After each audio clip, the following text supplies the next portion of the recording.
dugutigiw fo a ɲɛmɔgɔw fo ka député Nfa Senpara ka fo ani Kulukoro mara bɛɛ su in na programme cunna u ka radio kan à partir de 23h u bɛ passer émission wɛrɛ la n'o ye wajulu dɔ ye ka da ka su in na ye suba ye ala k'an ni mulayi ka jɛ sinsin ka se fo kangaba kɔnɔ an tɛmɛtɔ ka farabana Mustafa fo a n'a ka denbaya n'a ka kalandenw a tɔgɔ la ka farabana dugutigi alimami k'u bɛɛ fo Kirina dugutigi Kirina alimami a n'a dɔgɔkɛ ni Kirina cɛ a n'a muso k'u bɛɛ fo kangaba dugutigiw k'u fo ka kangaba diinɛ ɲɛmɔgɔw fo alimamuw ka jelikuntigi a n'a ka tɔndenw bɛɛ fo kangaba mara bɛɛ kangaba jeunesse président Haidara a n'a ka tɔndenw k'u bɛɛ fo an yɛrɛ ka tɔn président Kiri k'a fo a tɔgɔ la ka kangaba Seder cɛ a n'a muso bɛɛ fo ka kangaba Sebe ka fo a n'a ka gardiw k'u bɛɛ fo Jona mara bɛɛ n'o ye ne yɛrɛ ka dugu ye ka foli bila yen bɛɛ la su in na madala nin delila ka koron thème ko la ka bi bɔ kunun ni bi cɛ ça a été difficile de choisir on est obligé ka thème dɔ reporter bi i bɛ ka bin a san kelen ye bi ye uti kalo tile 18 san 2020 uti kalo tile 18 san 2001 san kelen i bɛ ka gɛnna k'a ka fanga bin dɔgɔkun nata o ye spécial 1 an après IBK spécial 1 an du coup d'état o ye dɔgɔkun nata ye a su in na an bɛ kelen fila dɔrɔn fɔ a la ka tɛmɛ ni kibaruya cunna bi Segu mara kɔnɔ n'o dara n tulo kan n fa fɛ Jigiba Keita PPR qui est originaire de Masina n'an bɔra ye ko min cunna kunun kan 1 an kunna sini n'a kɛra sababu ye procureur commune Kati a ye intervention dɔ kɛ a intervention enseignement 5 b'a kɔnɔ ladilikan 5 b'a kɔnɔ kibaruya 5 b'a kɔnɔ mun n'a b'a to i b'a dɔn jamana bɛ cogo di jamana kan ka jɔ cogo di jɔn de ye jamana jɔla ye o bɛ kɛ avant ko ye olu fila an b'olu jouer en 30 minutes à partir de 21h30 21h40 au plus tard an bɛ to spécial article 39 n y'a san fila in tun da ma don a la nka su in na 2h30 article 39 a sɔrɔla cogo di hakilina jɔn tun b'a kɔfɛ bi a ko bɛ cogo di ne yɛrɛ ka proposition ye mun ye an bɛ bɔ a la cogo di 2h30 article 39 an bɛ don a kɔnɔ bi n'an bɔra o la an b'a kuncɛ ni Choguel ka tagali Segu ka kuncɛ ni o ye avant coup o bɛɛ bɛ na don araba nata kɔnɔ spécial 1 an du coup d'état. Et si on a le temps, Afghanistan mun kɛra ye an bɛ don kɔnɔ sinon Afghanistan dossier o fana bɛ bila mercredi nata. Alors Mackenzie ka Mopti kaw fo an taara Mopti jumadon a kɛra bonya ye mon père maître Kassim Tapo Morema Mopti Almami Mopti dugutigiw Mopti parti kulu tɔn bɛɛ Mopti autorité administrative maire ani gouverneur Abbas Mopti jeunesse a muso kulu k'u bɛɛ fo campement min ni an jiginna kɔnɔ la gestionnaire la comptable et tous les personnels bonya an tɛ se ka dan kɛ ka maître Kassim Tapo fo ani Sori qui est le président de Morema Mopti kɔnɔ ale min kɛra sababu ye rencontre in kɛra réussite sugu min ye Mopti tariku kɔnɔ u yɛrɛ ka fɔli la fama kɛra ka ni ɲɔgɔnna ye an bɛ élément kelen dɔrɔn de ta la bi mercredi nata spécial a bɛ don 1 an o kɔnɔna la ka radio Sanga 91.2 ni ma fili an ye émission kɛ juma tɛmɛlen ka radio Sanga fo a directeur n'a ka personnel k'u bɛɛ fo. Il est 21h10. Segu kɔnɔ an b'a daminɛ n'o ye kibaruya min n'o dara an tulo kan bi. Premier ministre a ye bɔli kɛ Segu on be Mopti ale fana be Segu a ye kumakan fo Segu a ka can nga mun kɛra bi a bɔlen kɔfɛ Segu mara la o be tɛmɛli kɛ a ka kumakan dɔ kan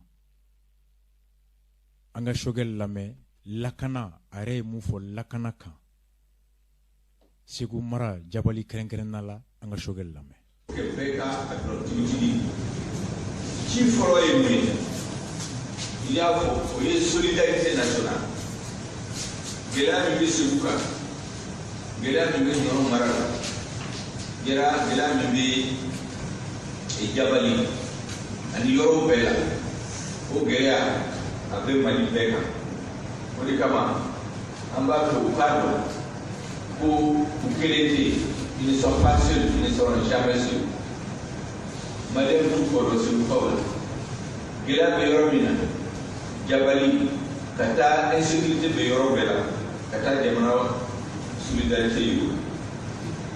Ça va là et oui, Kata, Aulame, Kardon, Hakina Bibola. Barami fait la guérison qu'on a là. Engagé Barami encouragé. Entrepreneur minnu bɛ yan dɔw ka usine b'u bolo dɔw ka foro b'u bolo bɛɛ n'i ka baara ye n'aw ye baara ne taara Ɲɔnɔ an ma taa n kɔrɔkɛ Jajɛba par exemple usine b'a bolo ne ye usine bɛɛ visité an bɛ taa ka usine la parce que sécurité sécurité don ko kan ka teliya n'o tɛ ne tun bɛ taa fɛ parce que mɔgɔw k'a faamu industriel bɛɛ gouvernement bolo bɛɛ maliyɛnw denw bɛɛ bɛ ka baara la n'aw y'a ye ne taara kelen visité n bɛna taa filanan visité an ma ale ta visité kunu Ɲɔnɔ ko wɛrɛ t'a la dɛ an kun kan ka visité service sécurité de y'a fɔ k'an kana yɛlɛma don programme la komi an ka taa yɔrɔ la a kun kan ka kɛ gundo la donc an kana mɛn Ɲɔnɔ o de y'a to taa ka usine n b'a fɔ a k'a dɔn a y'a faamu fana a y'a fɔ dɛ a ko k'ale sɔnna.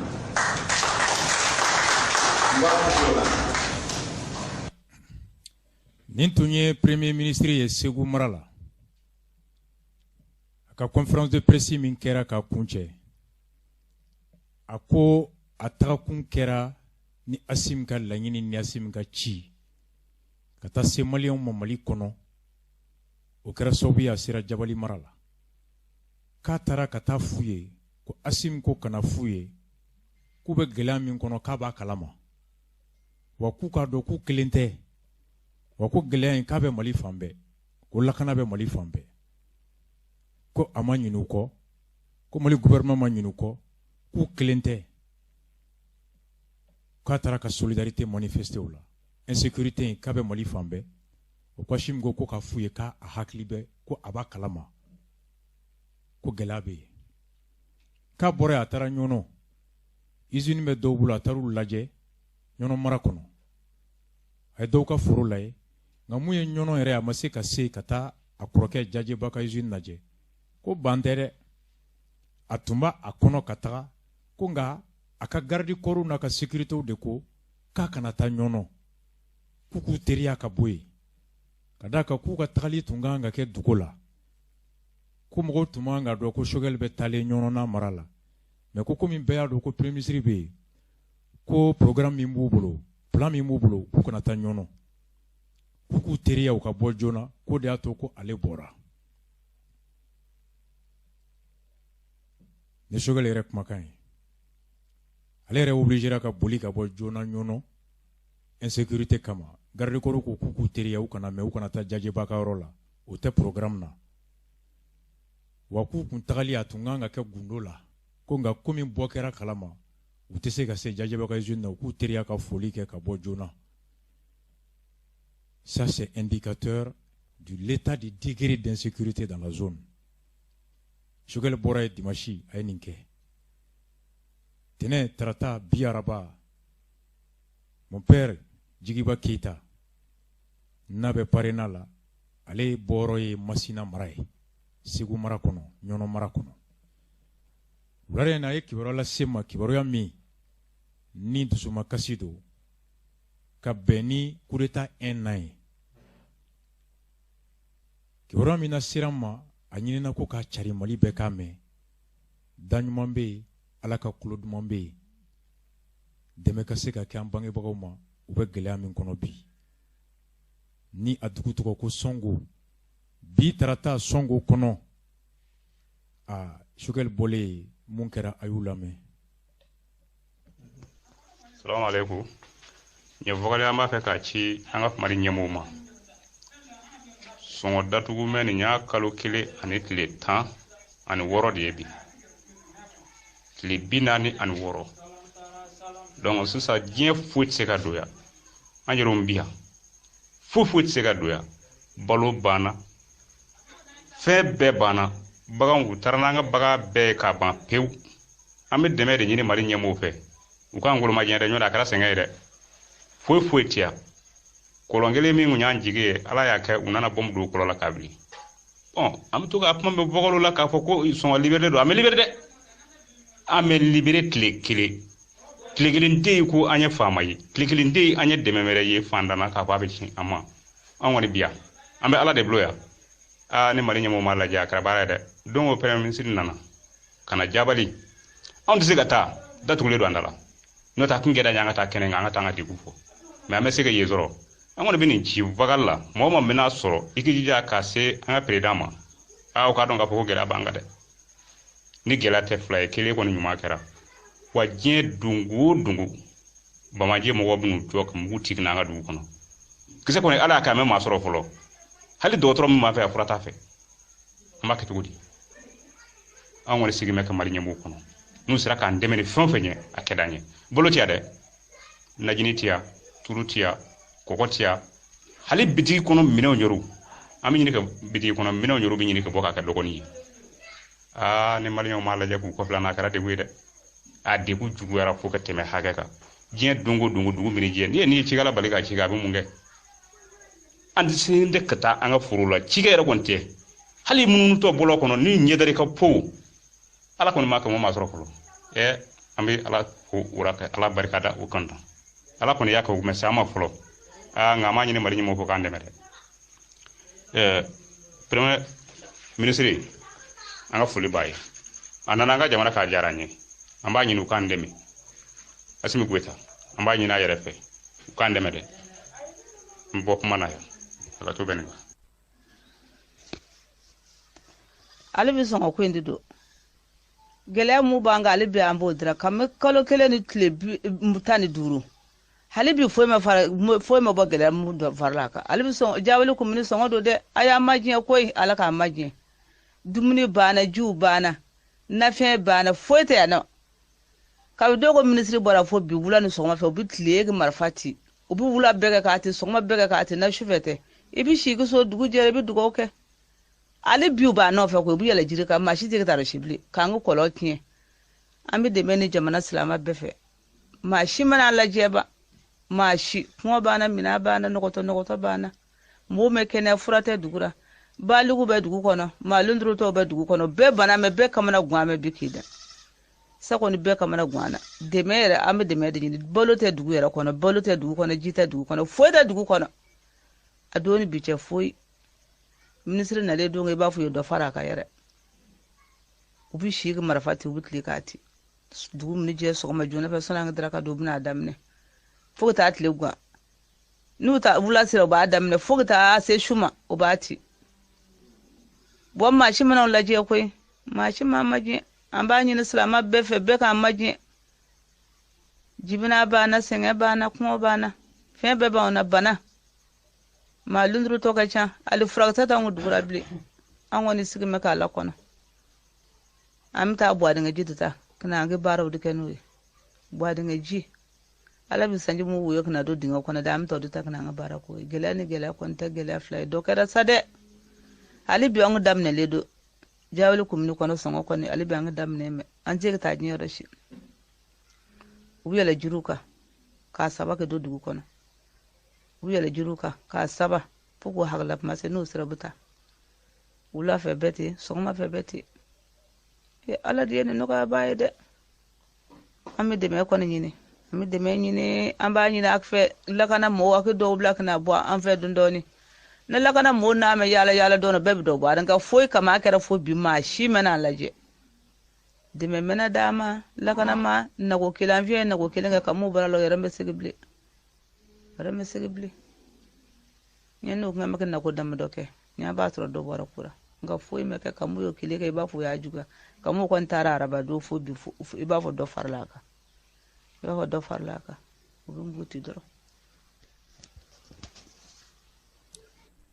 balmo niye an fa dɔ anan ba dɔ ka bɔ Songo u ka wele kan min n'ala sera an ma bi kun'an bɛ se k'ala tɛmɛ jamana ɲɛmɔgɔ Assimi Goïta ani gouvernement ɲɛmɔgɔ Choguel ka bɔ a kalama bi araba san kelen coup d'état 18 août dugu min yɛrɛ ye PPR yɛrɛ wolodugu ye a yɛrɛ bɛnbaw ka dugu ne yen tɔgɔ ko Kogoni bi ani Jabali tɛ kilomètre 3 jadisiw ye ordre di ko bɛɛ ka dugu bila kabini o la bɛɛ bɛ ka bɔ dugu kɔnɔ n'a bɛ wele ko Kogoni Pel Kogoni min ye filaw ka Kogoni filabugu Kogoni filabugu ye mɔgɔw bɛɛ taara kabini wula fɛ mɔgɔw bɛ ka minɛnw cɛ ka bɔ jadisiw mais leçon fila min tiré ka laɲini fila min kɛ premier ministre fɛ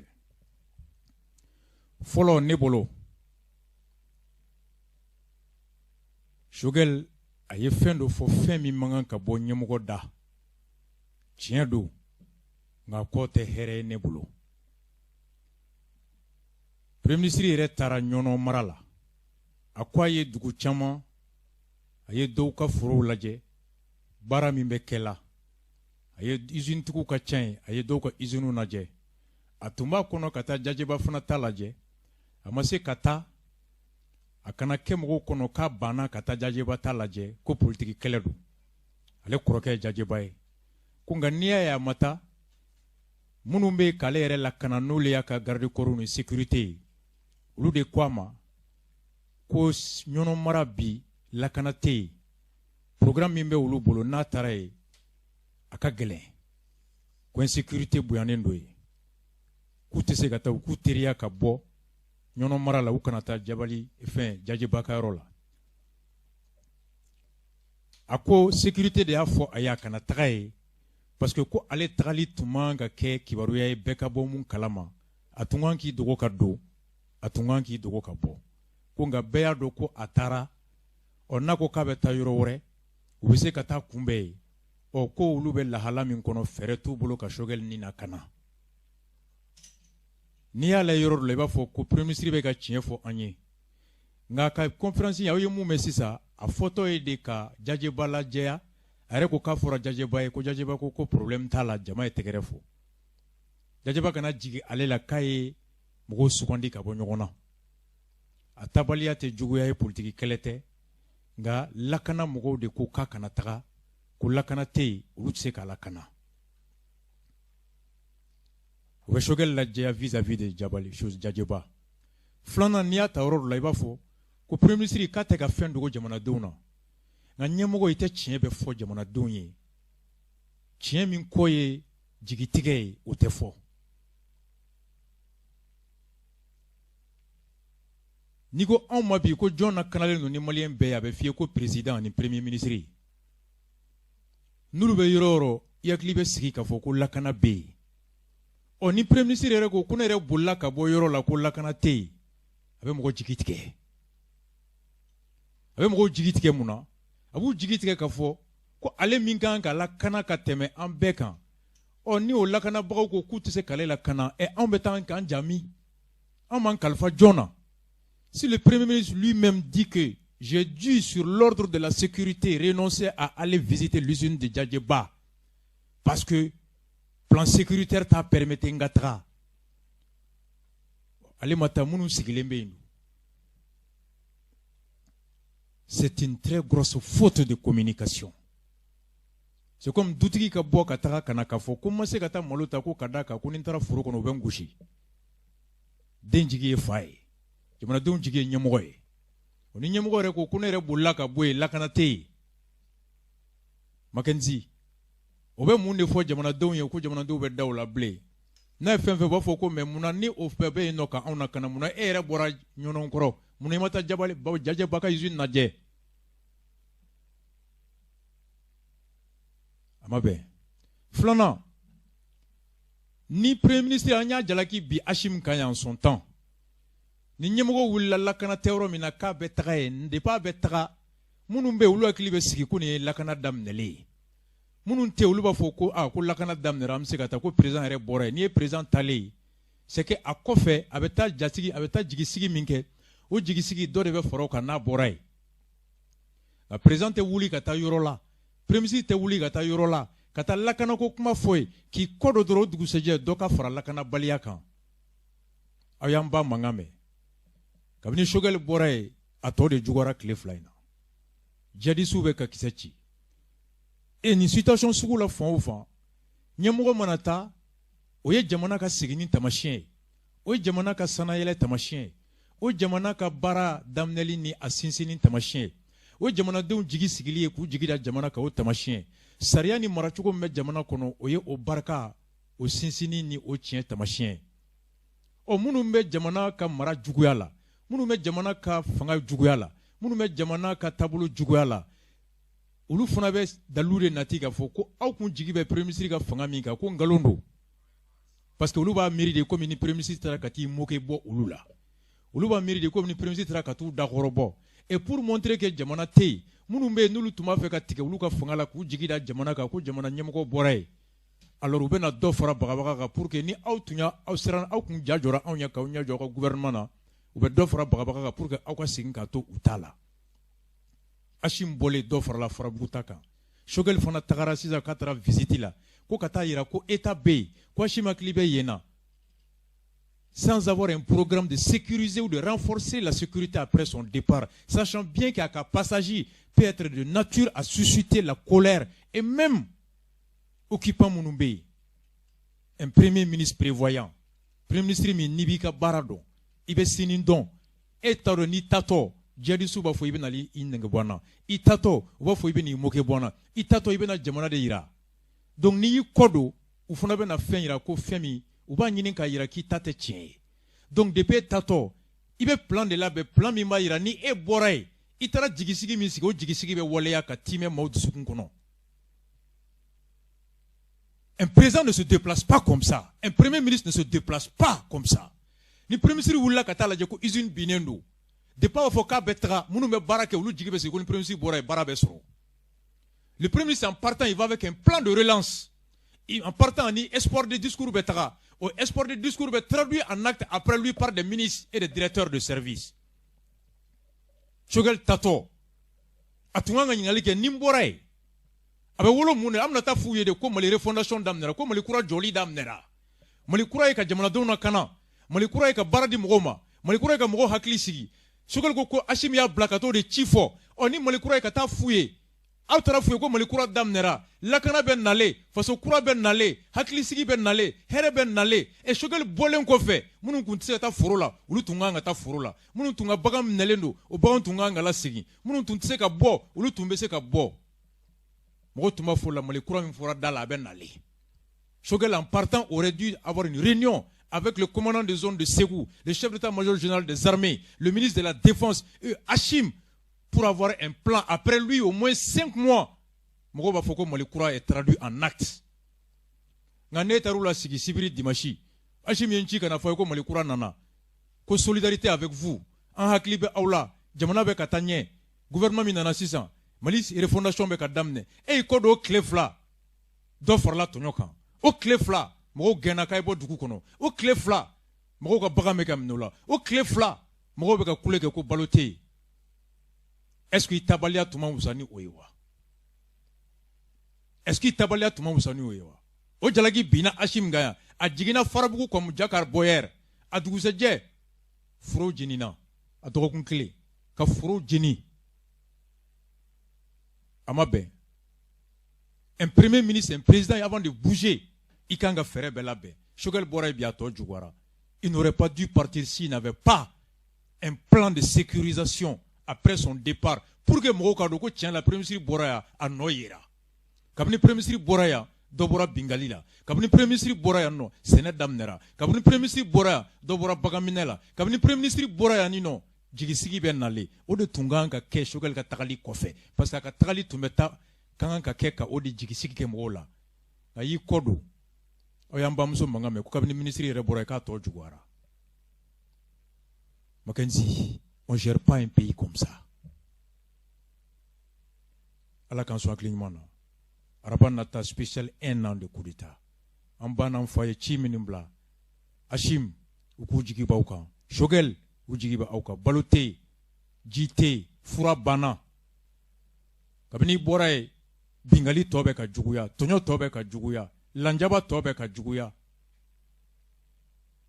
O fo mɔgɔw yɛrɛ bɛ k'a fɔ ko est-ce que i ka tagali de ma nin bɛɛ kɛ wa? Aw y'u mankan mɛn. C'est la question qu'on se pose. Mackenzie, Ala k'an sɔn hakili ɲuman na, Ala k'a ko nɔgɔya kɛ a la. Nin tun ye premier sujet. On souffle en musique 2 minutes. Amenado, procureur Touré, commune 4, suite à l'interpellation au niveau du camp 1.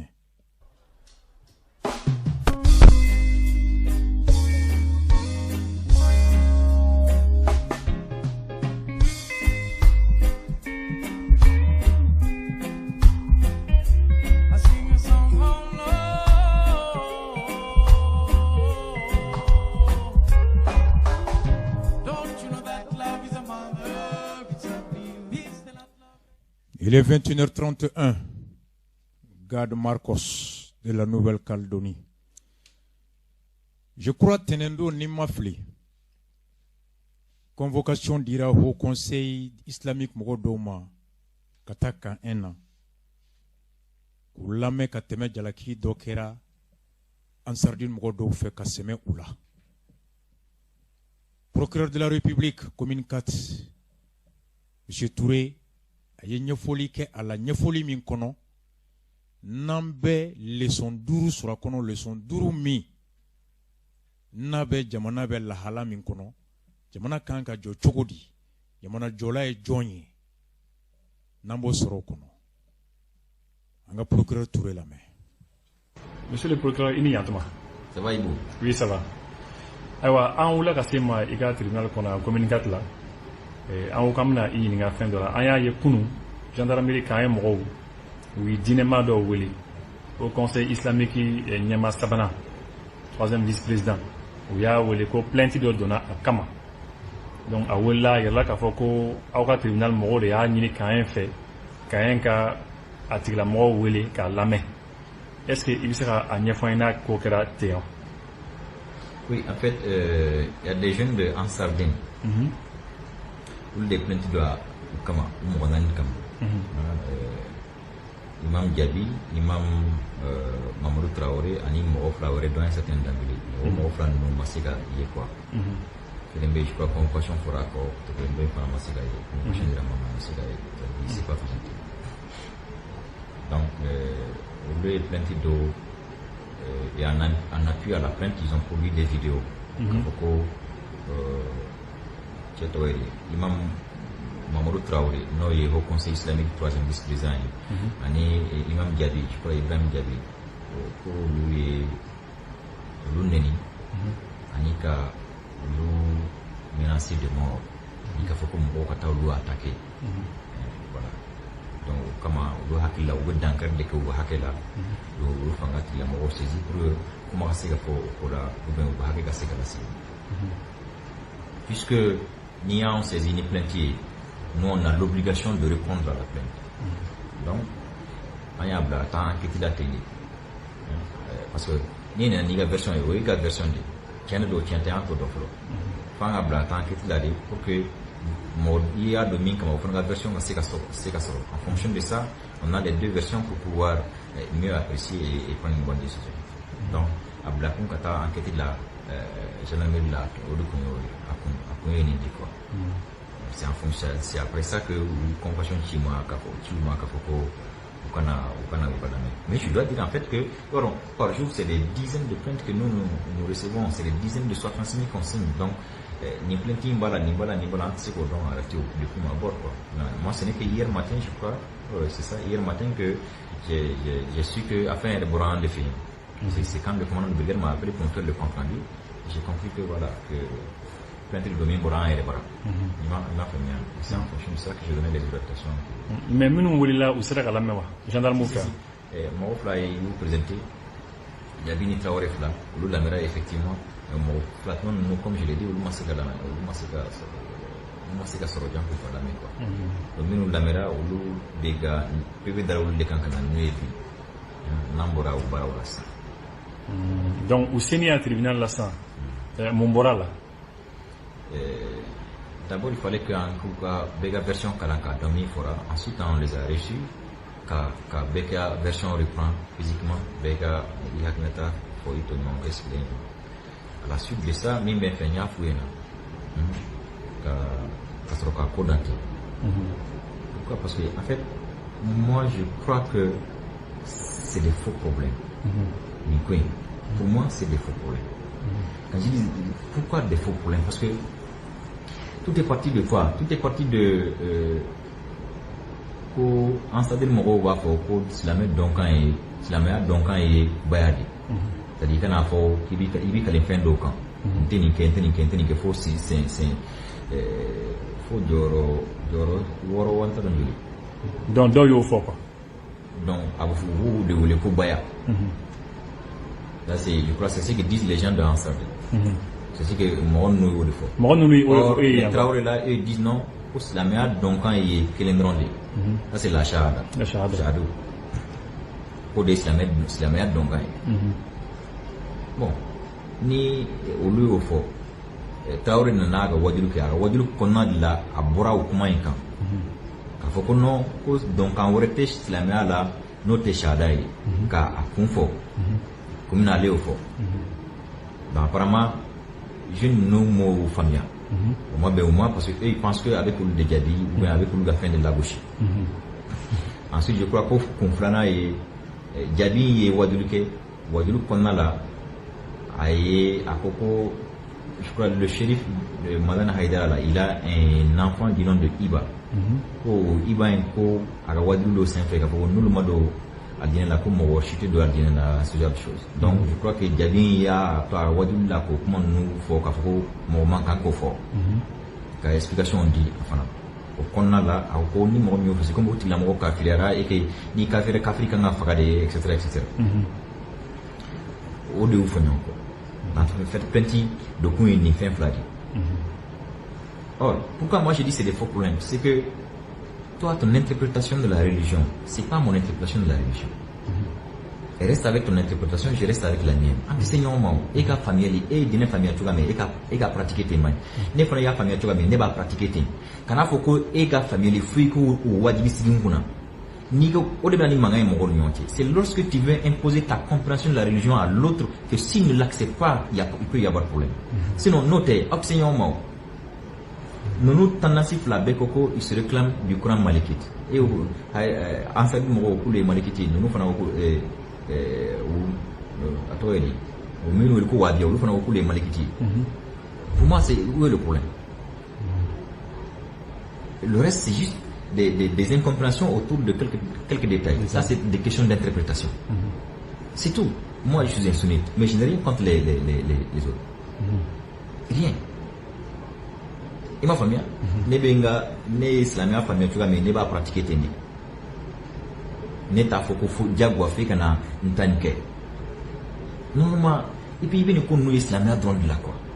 Ande ñoo kuma be fu ni ñoo ay non non islamé ande islamé ni kafir anti pourquoi il y a l'église évangélique il y a l'église catholique et de là que ñoo na ay bébé toni ga comprendre il y a interprétation et chrétien là anti se ñoma anti ñoo ni anti ñoo bourja anti ñoo menacé de mort rien antonio e chini lahara mi ta e tien mi tumbe tien kan o tig la mo ala na foi.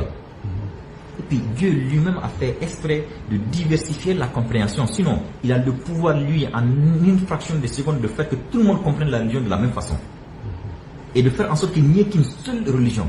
Mais il n'y a pas de nimbeke, aller dans la religion, dans la religion, c'est parce que Akada est dit, Akaketendi, Beka les adorer, Niga familier, faut qu'on a salima. Mais ne quoi faut que faut que tu n'aies pas la compréhension de comment là ni au que dans le fond encore. Donc c'est pourquoi j'ai dit pour moi c'est des faux problèmes. Donc finalement au sera quand on famou. Oui, ils se sont très bien compris finalement parce que les jeunes, ils ont présenté des excuses à l'imam Traoré parce que Imam Traoré a eu droit à la voix du logo là. Est-ce qu'il y a eu menacé qu'il faut quoi à qu'on a fait à qu'on a quitté à qu'on a là. Dans ce cas, il plein d'accord Mukama. Au yɔrɔ de la olu yafa ɲini ko vraiment u to ta la a ka yafa olu ma olu fa don olu ka ustaz don etc. a fana ko dunuma u jora u ka fili la lui il accepte leur excuse et que ale ta bana l'autre là le jeune lui dit k'a ka kuma ale m'a dabɔ pour que u menacer ou bien k'a fɔ ko ka fɔ ale kun fɛ ka explication dɔrɔn de di k'a fɔ ko bon ni ye nin kuma sugu ninnu fɔ a bɛ comme i kafiriyara et que ni kafiriyara kafiri kan ka traiter tan de mais ale m'a dabɔ pour olu yɛrɛ kama donc n'u y'a faamuya fana cogoya wɛrɛ la cogoya min tɛ nin ye u ka yafa olu fana ko olu yafara ne ko donc kuma banna normalement ni sugu ninnu man kan ka se fo justice la o mais n'a sera justice la o jago de justice ka jɔyɔrɔ fa dɛ parce que nous on est là pour ça aussi il est de notre d'ailleurs il est de la responsabilité de l'État de jouer un rôle d'arbitre entre ces tendances religieuses-là. Nous, tôt ou tard, ça va dégénérer. N'a continuera tant. Mais ces derniers temps, on dit niveau mais ça veut dire quoi ça? Et qui gagne et d'une famille tu vas pratiquer, il connaît tout. N'est pas la famille tu vas mais ne va pratiquer. C'est tout. Il est de la responsabilité. Mais comme l'État ne s'est jamais assumé dans cette histoire-là, au-delà toi à quoi est propension temps, parce que ceux qui avaient la gestion de l'État à un certain moment, pour des raisons électorales ou électoralistes, n'ont jamais voulu dire la vérité entre les différentes tendances. Parce qu'ils ont besoin d'eux, comme bétail électoral pour être soit président ou ministre ou cela. Donc, vous êtes n'a la politique bien belou ou t'es parce que nous sommes là. Or, dans les courts temps, une tension de continuer temps, donc la attaque d'engrais. Or, il suffit simplement que Bekatoni taille. C'est tout. C'est aussi simple que ça. Et qui taque, n'est pas taque. Faut qu'il y ait un diable, il faut que bon taque kana et taque. Hein? Et au Conseil islamique, nous aussi, nous le disons. C'est ce que je leur dis. J'ai dit, les jeunes dans Sadine là, ça, eux, leur premier responsable, leur guide, c'est le président du Haut Conseil islamique. Tu te rends compte un peu? Et celui contre lequel ils ont porté plainte, l'un de ceux contre lesquels ils ont porté plainte, c'est le troisième vice-président du Haut Conseil islamique. Ça veut dire que quelque part, entre eux-mêmes là-bas, ça ne va pas du tout. Sinon, il me sert temps. Je dis pas que c'est ça, mais en tout cas, c'est ce que ça laisse à laisser à croire. C'est ce que ça laisse à croire. Hein? Or, normalement, au Conseil islamique, si vous voyez, hal islamique et religion ouare manquant de ces noms, Janko islamique est qu'on a tendance. Ni ho mina tendance nyon te no lu kan la ni te kan gadine la. Dès qu'il dîner pratiquer nyon boya ni nyon gashisi konna. Ministère de culture nous aussi. Les gens ils courent après les postes de responsabilité. Une fois qu'ils ont ça, ils font rien du tout. Ou à quelle heure? J'ai même appris où il y a un ministre de la République qui était là-bas pour lui. J'ai dit, mais c'est pas possible. Ça, c'est parce que les gens ne savent même pas c'est quoi être ministre de la République. Comme ministre de l'Autarami? Comme ministre de l'Autarami, c'est Kunuko, Otra, Gendarmerie. Tu te rends compte? Le Katamunke? Quatre, nous, c'est Kuniko, mais c'est pas possible. On est dans un état.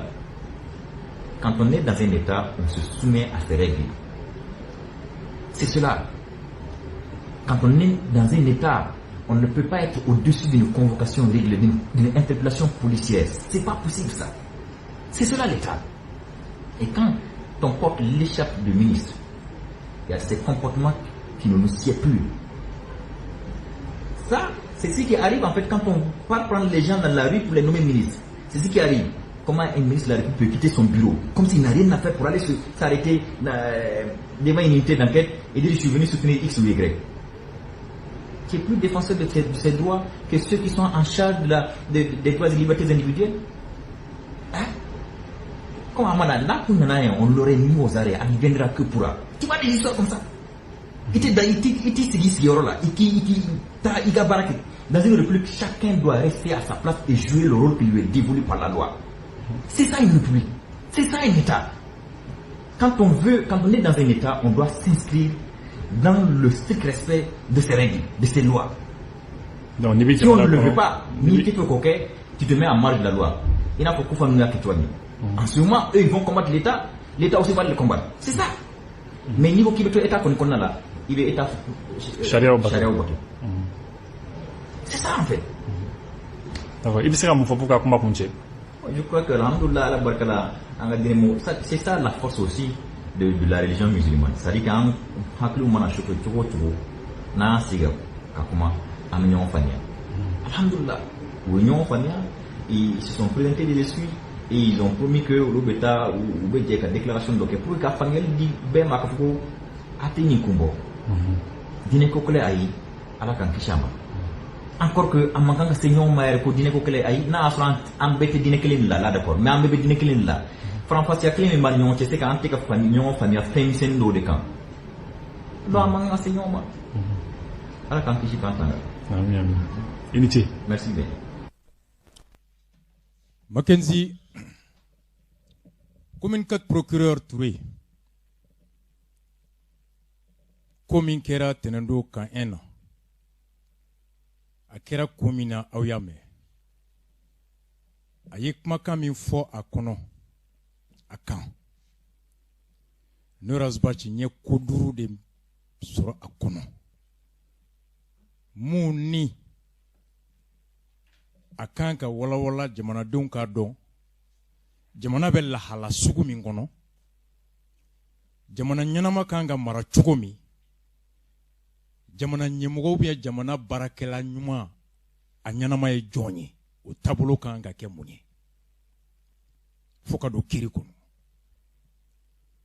a kumana ni fugulan 2 de ye jamanaden o hakilina ani jamana sariya o kɔlɔsibaga o hakilina les 5 enseignements ou les 5 leçons qu'on tire des 13 minutes d'intervention du procureur. Il y a à la fois les leçons du citoyen malien lambda, et en même temps, il a parlé en tant que procureur de la République, gardien des bonnes mœurs, de l'ordre public, le robinet à travers lequel se coule, se distribue la justice dans un état de droit. Ako ko in sorola cogoya min na ale yɛrɛ jamanadenya hakilina la silamɛya min b'a a dusukun na silamɛya min y'ale yɛrɛ ka diinɛ ye ka tɛmɛ ni jamana sariya min bɛ diinɛ yɛrɛ hukumu kɔnɔna la a ko n'i y'o lajɛ n'i ye jamana sariya faamu ka ala yɛrɛ ka diinɛ n'a ka masaya faamu kun fiɲɛ ninnu 2 se ɲɔgɔn ma fo ka se ale ma a ko i b'a miiri k'a fɔ ko nin tɛ kun ɲɛnama ye c'est un faux problème.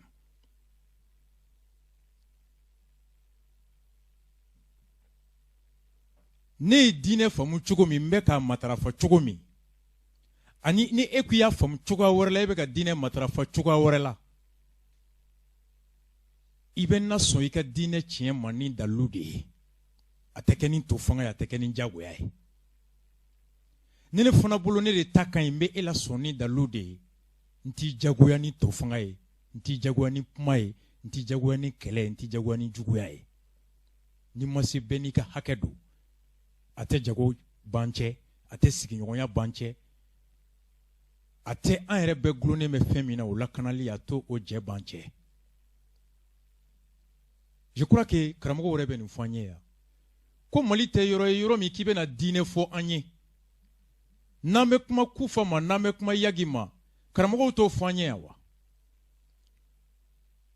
ko ka marifa ta ka mɔgɔ don diinɛ la ko o tɛ o ma fɔ bilen ko ka bere ta k'an don diinɛ la ko o ma fɔ bilen o bɛ deli ka fɔ an ye ko diyagoya diinɛ k'o tɛ yen bilen k'a tɛ Adisa kɔnɔ a tɛ Sunna la a tɛ kuranɛ kɔnɔ kabini 2012 wagabiyaw bɛ nin fɔ an ye a ko ni dɔ ko ne ta de ye kelen tiɲɛ ni t'o la i ye kafiri ye ni dɔ in ko k'e ta t'o ye ni dɔ in ma sɔn i ta ma mun na i b'a jagoya ko fɔ a ka sɔn e ta ma n'a ma sɔn e ta ma e b'ale kɛ kafiri ye mun na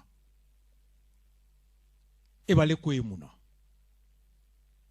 n'a ma sɔn i ta ma tɛmɛ i dalen bɛ mun na tɛmɛ ni o ye ni bɛɛ tor'o kɔ k'an tɛ se ɲɔgɔn ma e jamana sariya fana layiki i ye mɔgɔ fɛn fɛn ɲininka bɛɛ wulila kabini 2012 ko Mali ye république layiki de ye an furadama diinɛ ko kɛlɛ tɛ an bara yan an faw ye chrétien ye an baw ye chrétien ye an musow ye chrétien ye an denw ye chrétien ye an sigiɲɔgɔnw ye chrétien an jagokɛɲɔgɔnw ye chrétien ko an bɛɛ de barajugu tigɛra Mali kɔnɔ no ko diinɛ ko kɛlɛ tɛ yan. Ce discours a toujours été brandi pour récuser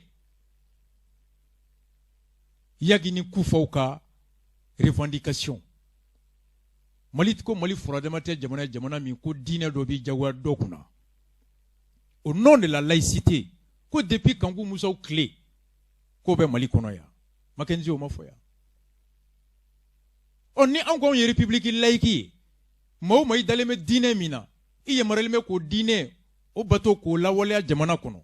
Maa si ma yamaruya ka maa si bali I ka diinɛ o lawaleyali la. Maa si ma yamaruya ka maa si lagosi a ka diinɛ taabolo kama. Bɛɛ hakɛ bɛ bɛɛ bolo I dalen bɛ diinɛ min na k'o bato. N'o ye tiɲɛ ye silamɛya ni diinɛ wɛrɛ cɛ fo silamɛya kelen yɛrɛ kɔnɔ tuguni ka taa ɲɔgɔn kɔniya ka taa ɲɔgɔn bɔ silamɛya la ka ɲɔgɔn kɛ kafiri ye k'a tɛ ka e ta ɲɔgɔnna kɛ. A ko jɔn bɛ se k'i da de o kan tuguni ka tila k'i ɲɛ jɔ Yagi la k'a fɔ ko tiɲɛ t'a bolo. Jɔn bɛ se k'i da de o kan tuguni k'i ɲɛ jɔ Kufa la ko tiɲɛ t'a bolo. Jɔn bɛ se k'i da de o kan k'i ɲɛ jɔ tuguni rebelle la ko tiɲɛ tɛ u bolo ka tila k'i jɔ ko e ye républicain ye ko e bɛ diinɛ kɔ. E ko Yagi ma ko Ala ma fɔ mɔgɔ si ye I ka marifa ta ka jagoya don silamɛya kɔnɔ. Ala ye dalu dɔn di e ma e yɛrɛ silamɛ ɲɔgɔn k'e ko jagoya o ka seli e ta cogoya la. Ni ko Ala ma dalu di Kufa ma Yagi ma a ka marifa ta ka mɔgɔ wɛrɛ don silamɛya la.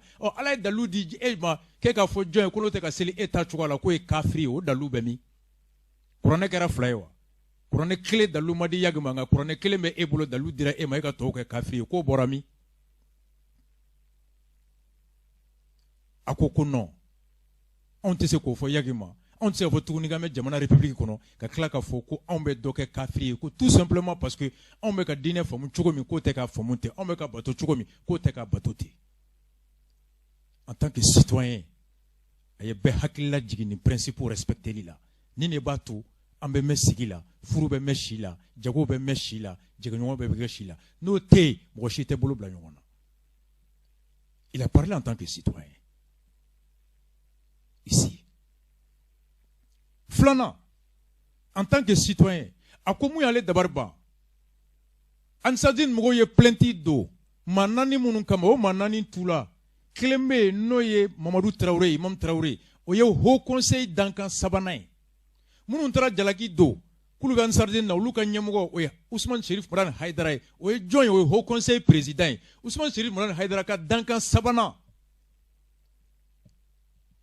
ko b'a yira k'a fɔ ko Haut Conseil yɛrɛ kɔnɔ bɛn tɛ yen ni bɛn bɛ yen Ousmane Cherif Marane Haidara ni a ka dankan sabanan olu fila nɔfɛmɔgɔw tɛ se ka fɔ ɲɔgɔn kɔ fo ka taa kelen wele tribunal la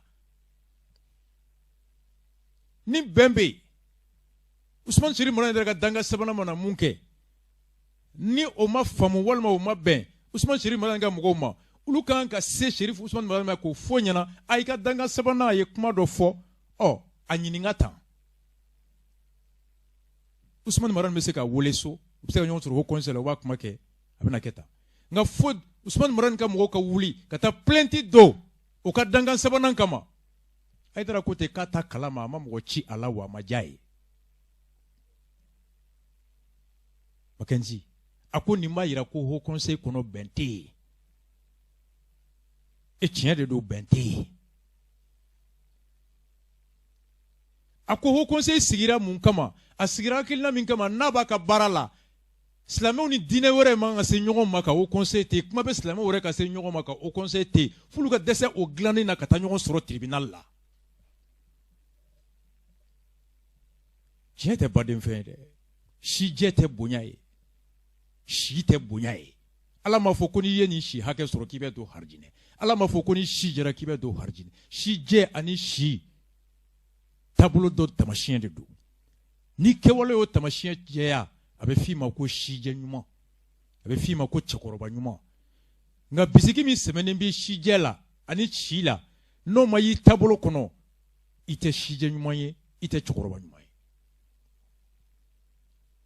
a ko ni Haut Conseil tun jɔlen Haut Conseil sigira mun kama ka silamɛw kafo ɲɔgɔn kan k'u kɛ kelen ye ka diinɛ fɔko ɲuman k'o jɛya k'o kelenya bɛɛ ma ani diinɛw cɛ ka se k'o kuma fɔ jamanadenw ni jamana cɛ k'o fɔ ni o baara bɛ kɛla ɲɛma Haut Conseil président yɛrɛ n'a ka danka sabanan Haut Conseil président ka mɔgɔw tɛ se ka o ka danka sabanan wele tribunal la ka Haut Conseil yɛrɛ to yen parce que Haut Conseil de bɛ yen ka se ka kuma ɲɔgɔnya kɛ silamɛw ni ɲɔgɔn cɛ k'u kafo ɲɔgɔn kan ka diinɛ faamuyaliko ɲuman k'o jɛya bɛɛ ma a laseli kojugu k'o jɛya bɛɛ ma ka bɛɛ kɔlɔsi kana diinɛ yɛlɛma wa silamɛya ni diinɛ wɛrɛ cɛ olu cɛ tɔgɔmanya badenya sinjiya ka se k'o nɔgɔya diinɛ jɔyɔrɔ ka se ka ye faso jɔ la diinɛ jɔyɔrɔ ka se ka ye badenya sinsin na diinɛ jɔyɔrɔ ka se ka ye sigiɲɔgɔnya sinsin na diinɛ jɔyɔrɔ ka se ka ye lakana sinsin na diinɛ bɛɛ jɔyɔrɔ ka se ka ye jamana dɛmɛni jɔli la Haut Conseil jɔyɔrɔ de kama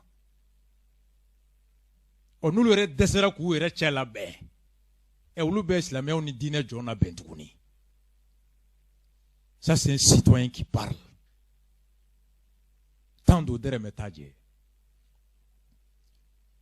a ko mun ye ni nati tuguni a ko filanan plainte sera olu ma n'a sera olu ma jamana kan ka jɔ a jɔyɔrɔ la a ko n'i y'a ye n'an ma wuli k'an jɔ ni jamana ma jɔ a jɔyɔrɔ la don dɔ diinɛ cɛ kɛlɛ bɛna se hakɛ dɔ la a bɛ jamana sigi a senbara kan k'a taamasiyɛnw bɛ ka bɔ wajulu tɔ tila bɛɛ kɛra ka ɲɔgɔn gosi u yɛrɛ ka kuma ka ɲɔgɔn kilasi u yɛrɛ ka kuma ka ɲɔgɔn tan mun bɛ fɔ arayida la olu bɛ fɔ wajulikɛyɔrɔ la ko n y'a gosi sɔrɔ f'a ma sunɔgɔ ko n y'a tan sɔrɔ f'a munumunu na wajulikɛlaw de Mali kɔnɔ yan ko kilasi a tɔ kɛra DJ Imam ye o de bɛ kɛla ko n'an m'an jɔ an jɔyɔrɔ la jamana in a diinɛ fɔli bɛ ban a bɛ jɔ a dun kɛra ten mobili bɛ n bolo a ɲɔgɔn tɛ mɔgɔ bolo so bɛ n bolo a ɲɔgɔn tɛ mɔgɔ bolo photo bɛ taa bazin bɔnnen don fo da la silamɛ ni waso alimami ni waso diinɛ ni waso kira de tɔgɔba bɛ an da kira b'i dogo k'a di sigiɲɔgɔn ma kira b'a ka dumuni tila ni maaw cɛ kira a donfini da ma gɛlɛ nka anw de ka sɛ tɛ tila alimami tɛ mɔgɔ si wele k'a ka sɛ tila mobiliba de bɛ sa fo sɔngɔ bɛ fɔ n ka bazin bɛ nin bɔ n donni u bɛ avion kɔnɔ photo bɛ ta selfie f'u bɛ hôtesse wele madame i jɛngɛ dɛ n bɛ yan fɛ yan o de bɛ yen a ko de bɛ ka taa n'an ma wuli k'an jɔ ko jamana bɛ ci jamana min kan k'i jɔ n'o maralen bɛ fanga ɲinibagaw la n'o ye politiciens ye ko olu fana ye jamana minɛ k'a da parce que munna k'olu ye diinɛmɔgɔw kɛ comme des bétails électoraux kalafili dɔrɔn kama fanga ɲini nata voter ɲɛ nata ministre bɛ alimami bara a bɛ misiri kɔnɔ sufɛ fanga ɲini kama alimami bɛ ministre dɛmɛ député dɛmɛ ka kɛ député alimami bɛ président dɛmɛ ka kɛ président ye a bɛ maire dɛmɛ ka k'a ye n'a kɛra ye maire bɛ dugukolo di alimami ma n'a kɛra ye député bɛ taa alimami ka commerçants ka marché discuter ministre bara ni président kɛra ye président bɛ alimami ka quota d'a ma magan visa ɲini na marché alimami tila bɛɛ n'a ka commerçant don l'alliance entre le politique et les religieux o de jamana in ta en otage makan jame ni kuma fɔ yan mɛnna fura publicité bɛ kɛ radio la yan diɲɛ don o don alors que Mali sariya ko fura publicité tɛ kɛ radio la aw delila ka fura jɔn publicité ORTM kan la loi interdit la publicité sur les médicaments ATT clé de la a sɔrɔya taara wasoji sunkalo wusulan publicité tɛ kɛ nasiji bigi n'i y'a ta k'i bɛ passé bigi yɛrɛ bɛ biologie sɛbɛn a yɛrɛ ma nasiji muso ni sin binnen don k'a bɛ yɛlɛ can ka taa jɔ n'i bɛ soko la i b'a sɔrɔ i ma visa sɔrɔ n bɛ nin d'i ma i b'a fɛ ka taa faransi n bɛ nin d'i ma i ma cɛ sɔrɔ n bɛ nin d'i ma i ma muso sɔrɔ n bɛ nin d'i ma fura bɛ n bolo a bɛ Ebola furakɛ a bɛ coronavirus furakɛ a bɛ sida furakɛ kɔkɔ masa ye n ye ɲɛta masa ye n ye bakisɛ masa ye n ye n y'a don tan n y'a bɔ tan hindu kolo bɛ n bolo nin bɛ n bolo a bɛɛ bɛ fɔ don o don radio kan yan ministre de l'éducation et communication b'a kalama la loi interdit la publicité sur les radios IRTEL b'a dɔn ministre de la communication b'a dɔn ko sariya ko fura publicité tɛ kɛ radio la nka sunkalo fɛ radio bɛɛ bɛ publicité kɛ fo ministre yɛrɛ b'a lamɛn k'a muso bila ka taa fura san ministre de la santé yɛrɛ fana bɛ yen pour veiller sur la loi portant réglementation du domaine des médicaments le ministre de la santé o fana tɛ fosi kɛ wusulan feere ni nasiji feere ka dabila le ministre de la justice est là chef de procureur Sariya ko k'u poursuivi conformément au code pénal. Le ministre de la Justice, aucun ministre de la Justice, aucun procureur n'a porté plainte pour violation de ça. Mouna, parce que Konya Takou Dine Morodo, nous y Nda Nega Hayaka, nous y Fatia Tanye, nous y Na Yele Sanfe, nous y Nadjiri, n'était pas sélection là, mais Bo Fangala, ministre Fonabe Boy, Bebe Ijoro Kama, Jamana Daraka Saria da Pep. Mackenzie, on ne cesse de le dire. Depuis 2012, on a la radio là. Quand la loi Bokachari, Beka Google t'appelle la loi portant réglementation des médicaments en République du Mali. Hali Nibi Furabedo, il va être licencié d'État, intention. Mais Beba ke Benyana, à cause de Mana Ida, les politiciens Ouda, parce que vous n'avez pas bé. Almamungan, quand nous n'allons pas jouer là, Almamouma faut mesure qu'on a voté Karsay. On va foutre calendrier a voté Karsay. On voit comment Jamana Saria Dara Kachi. Il faut que l'État s'assume. Là, c'est le citoyen Touré qui parle. À quoi vous la met? Comme il y a plein de procureurs bara. Saria ya wajibia, mam meta jalaki do, à côté de jalaki, à ka jabidi ama. Jabidi ama koroidi. Et nani tafo aye. Iye jalaki bimunga, faut qu'on fasse la me ko nyininga, kirite tika kelenga kumaka. Ode jabidi lié, donner une suite à une plainte. Ola oubie, à blakata, police la walma gendarmerie la. Ulu fana be do wole ani mu jalaki ye ku fla do wole ko nyininga karsa boraya ay ni jalaki bika I yakil na munya kan ni tiente dalum na ibo di ubo sebe ika jabi kono no ay iko mana jabi di ubo sebe o de PV procès verbal kato di procureur bo kalanka laje muna na jalaki ke o jalaki ka dan dalumi o fle e mu ni jalaki ra e fana ya fo ki note ka dan dalugo mi o fle abe soro ka laje no asoro Jalou, Jalaki tient, ni nom ne libé à la, ni tiente, aba obebla au sous classement sans suite. À faut de le pouvoir d'opportunité de poursuivre. À quoi vous flabe la main? Ou flabe kakumakan qu'on a trahi ko flibé? En certain moro kono, qu'on y est moufo kada ou luka, on y n'ingalo ko kaleba foni, moro dogaye a kono. Au ko a, nima fonoe. Kayu n'inga ayaw dogaye wako ayi. Aya au bagabaga wako ayi. Au koko areka ya fama anga ustazu anga karamogo o karamogo fura nyingara ako nema foni niye nga naw ya famuka kera tande aula nkante au manga ay ya fama ou flabe ya fa de l'utala. Ça c'est ce qu'on appelle la médiation pénale dans le code pénal.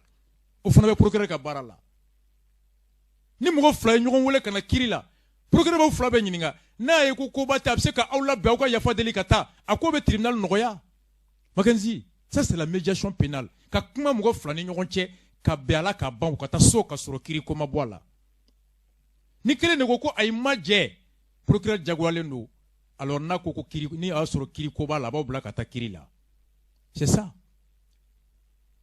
akono soro conseil kuya jandoro la ni affaire de ce tribunal la ere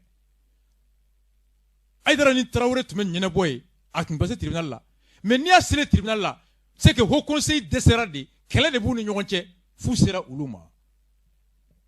On me moun foya anta foya ko malite bi ko dine bawbeya na buna me se dugutugu ma ulube kuma mala me na buna me sa ulube kuma o almamu yere de be nyogon bunte sa fu sa tribunal la ametami an jigi mi dugutugu yi an jigi mi dine mo yi e nulu yere desere ga nyogon na ben an ko on sera an bala ngona an kelela me se uluma nulu kuma na ma tutala o bi ulu yere desere ga nyogon na be fu be se gendarmerie la Mackenzie jamana yere sor be mi ressort social culturel be mi.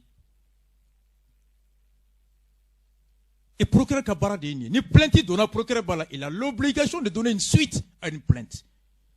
Ni plainte doit bara a kala a jagwalo no ka jabi dima jabi e fly. Il moufo tamashie ube mu mese ka yiraka no bala meta kirila. Il ordonne la poursuite. Ou bien il moufo tamashie berete mu ma yirako ko jugu kera donc nyanga ni kobla classement sans suite obey jabi di. Et pour ka ko ke faka fe no iname. Ako malere du soutienendo. Na fora dinemo de sera le makutu manga sale manini ko denina ne ga dine chien de tai chien o kumanga salema akotuma akwa le suna de mais ale ta fokate mro ale te mro shi jalaki ka dine la chacun libre. Mackenzie, voici ayemu fo saba citoyen kumana Haut Conseil mun bɛ yen bi jigilatigɛ don a man ka kɛ tan Ala k'u bɛn Ala ka kɛ an sago ye. Filanan jamana k'a jɔ a jɔyɔrɔ la. Sabanan en tant que procureur ale jagoyalen don ka jaabi di a la. Naaninan fo jamana k'a jɔ a jɔyɔrɔ la n'o tɛ jamana bɛ ci. Parce que procureur est le gardien de l'ordre public. Bɛɛ bɛnna sariya min kan k'an cɛ nɔgɔya o kɔlɔsibaga ye procureur de ye. Sigida mara sariya kɔlɔsibaga ye procureur de, le gardien de l'ordre public. Danbe ani hɔrɔnya sigida kɔnɔ o kɔlɔsibaga ale de le gardien des bonnes mœurs. Sariya tigɛ ko ɲuman o kɔlɔn ni o robinet ale de il est le robinet de la distribution de la justice pénale publique. Ni robinet giripera yɔrɔ ji bɛrɛ tɛ na dɛ. Ni procureur fana kun sara tiɲɛ kuma tiɲɛ bɛ dɔgɔya sigida kɔnɔ.